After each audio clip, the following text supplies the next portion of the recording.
We're going to begin this hour with a study of marijuana use, which is apparently linked to a higher risk, I didn't see this coming, of heart attack and stroke. This includes whether you smoke it, you vape it, you eat it, however you ingest it. This is a study that found that daily cannabis use, so that's a lot, is associated with a 25% higher risk of heart attack and a 42% increase in the odds of stroke when compared to non-daily users.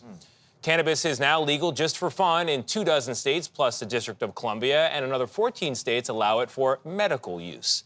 Dr. Celine Gounder is a CBS News contributor and editor-at-large at KFF Health News, and she joins us as we wrap up American Heart Month. Dr. Gounder, good morning to you.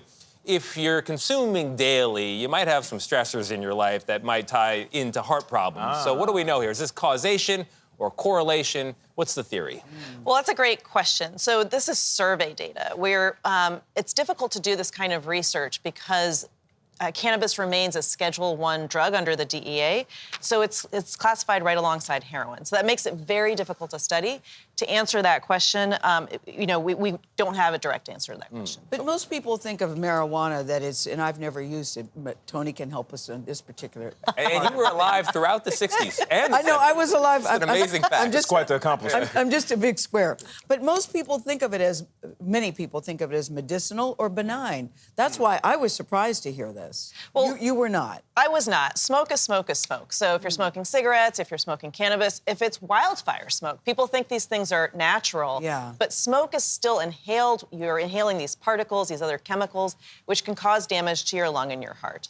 Okay, so people that may consume it, they'll oftentimes say, well, I just vape, I don't smoke. Or Yes, I just do edible, Just a I don't gummy. vape. Yeah. Or I smoke, I don't do anything else. So what is the difference between different ways that people consume it? Well, with vaping, you're still heating up not just the THC itself, but all these other chemicals that are in the vaping fluids, Right. additives, flavorings, et cetera. So when those get heated up, you have these byproducts that are released, which can also be damaging to the lungs and the heart. In the case of edibles, you have THC. THC alone, whether you smoke it, you vape it, you eat it, THC alone also has effects on the cardiovascular system, which can lead to an increased risk of heart attack and stroke. So people that use it for medicinal purposes, should they be worried? Well, there's a And trade-off. how much do you have to use before it's an issue? Right. And people will Yeah. say it's all medicinal. But go on. Well, it's a trade-off, true, right? it's true. Any medication, Yeah. there are risks and benefits, and it really depends on the setting. You know, if you're talking about somebody who has cancer, the risks and benefits you're going to weigh differently from somebody who's a young, healthy person who hasn't even turned 18 yet. So, you know, it really depends on the context. So what about a recreational user who's 30 or 40? Are there benefits to smoking cannabis? Well, I think it really depends on, what your experience of that has been. I think certainly some people do think there is. Yeah.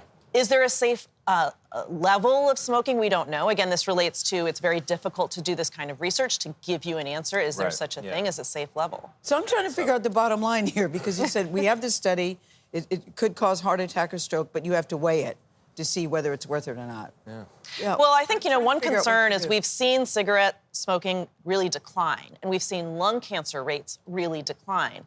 What's concerning now is, will we see lung cancer rates and other issues like heart attack and stroke go up again as we see, use of cannabis go up? And, Gotcha. I think we have a map to show of use across the country. A lot of this tracks with politics, but I was sort of surprised. It wasn't just politics that predicts how much people are using cannabis. There's some states like Montana, Oklahoma, Missouri that are more red, Yeah. where you Yep. also see pretty high rates of cannabis. Willie Nelson and Snoop Dogg, they have cannabis in common. I will say recreational is such a weird word when applied in this context. Ping pong is a recreation. I mean, cannabis is just a thing, Yeah, Not yeah. a recreational Coca-Cola drinker. Yeah. Doesn't make Spot sense on, to me. Tony. Doesn't make Spot sense on. to me. Dr. Celine Gounder, thank you so much.